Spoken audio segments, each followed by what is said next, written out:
Are you ready? A pivotal week ahead in the presidential politics world, and we are 2 days away from the one and only vice presidential debate, 7 days away from the second showdown between Hillary Clinton and Donald Trump in Missouri. So, what does it all mean? 36 days away from Election Day. Let's bring in our Fox News political insiders, John LeBoutillier, a former field director for President Ford and '76 campaign, and a former New York politician as well. Pat Caddell, strategic advisor to President Jimmy Carter, Fox News contributor as well. Doug Schoen, where I'm going to go first, former strategic advisor to Bill Clinton, 6 years in the White House doing that, and a Fox News contributor, and a friend of Hillary Clinton. And John LeBoutillier asked for sound effects because he says that we can hear you diving back into the Clinton tank. Absolutely, because the debate, Harris, as I think most now recognize, 2, 3, 4 to 1 victory for Secretary Clinton. 2, 3, 4 to 1. What is that, like a sliding scale? Well, the more polls you look at, the worse it got for 60, Donald Trump. Exactly, yeah. 3 to 1. But here's the point, which is even worse for Donald Trump. Instead of pivoting back to the issues, Donald Trump was running against Alicia Machado for much of last week instead of Secretary Clinton. Now, the national numbers have started to move a bit for Secretary Clinton. The swing states have also started to move. I make the case here that unless Donald Trump can change the momentum, which seems unlikely to me, we will have President Hillary Clinton, and you heard it here first. Yeah, I heard that splash as he jumped into the Clinton I'm going to bring a bath towel next week. I hear what you're talking about. But what about the argument, Pat, that even though the numbers have moved a little bit, not so much for her? So what does that say about her? Well, first of all, as soon as you hear Doug say President Hillary Clinton, I can see some voters going, whoops, wait a minute, let me, there is so much of that in this race, of back and forth. But let me say this, Doug's right about one thing. It is a question of who dominates the narrative.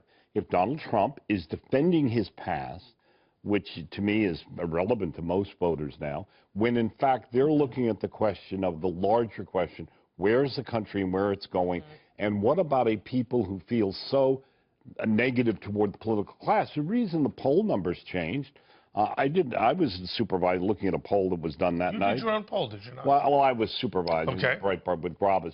And, we did a special one, a scientific, and it was much closer. She was slightly ahead. And you could see the effects as you would expect. But the normal thing with debates is as they get covered, somebody keeps saying they're winning, and that moves the numbers. And by the way, does anyone doubt the mainstream press is going to say that? We are watching right now a war, and it needs to be elevated to that, I think, by Trump, because that is the ultimate winning ground. Do you disagree with me? No, I'm saying, throw in something here. But this thing keeps changing. He can move this thing in a week, in a few days. First of all, we have decried the terrible Trump campaign efforts over the last 6 months. I mean, he has frittered away all these opportunities to win this thing.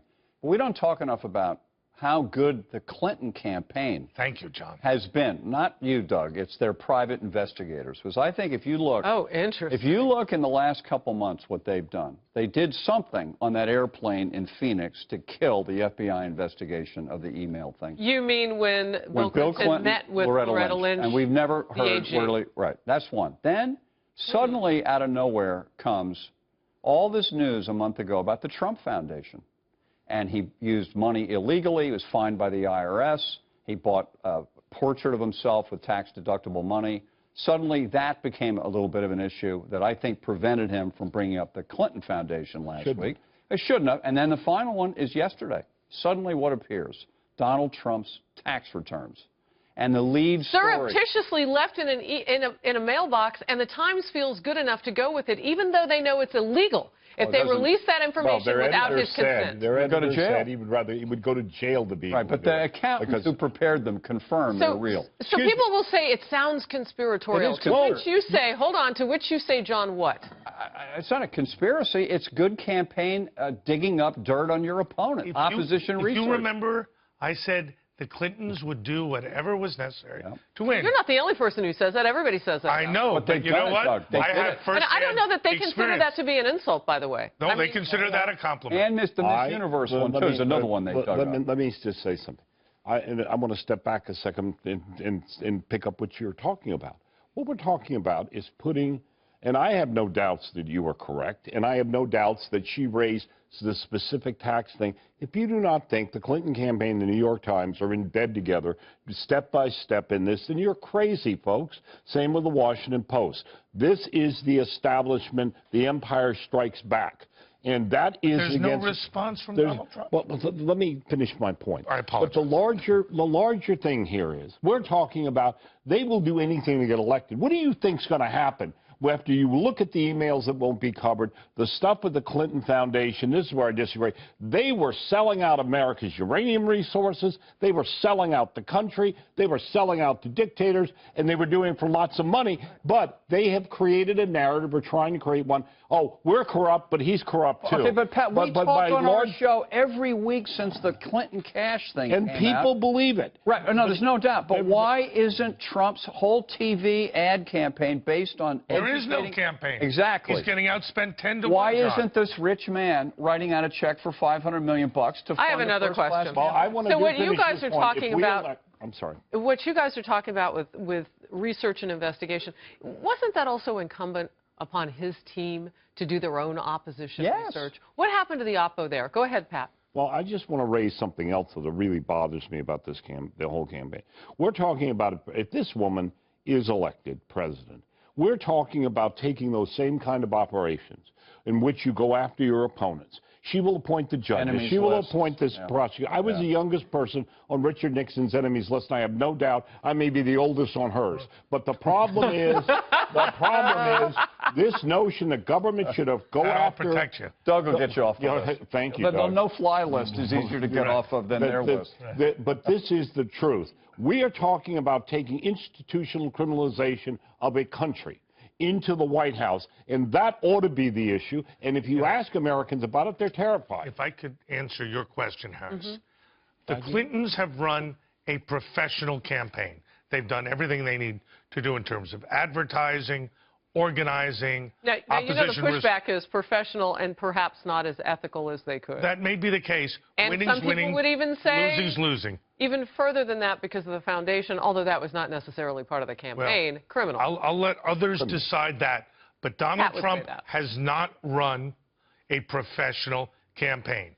Outspent on TV, hasn't done enough opposition research. But look how tight they still are. Look how tight they still are. Right, because so the big question becomes, can we throw up the four-way look at where the race stands? Fox News polling just out.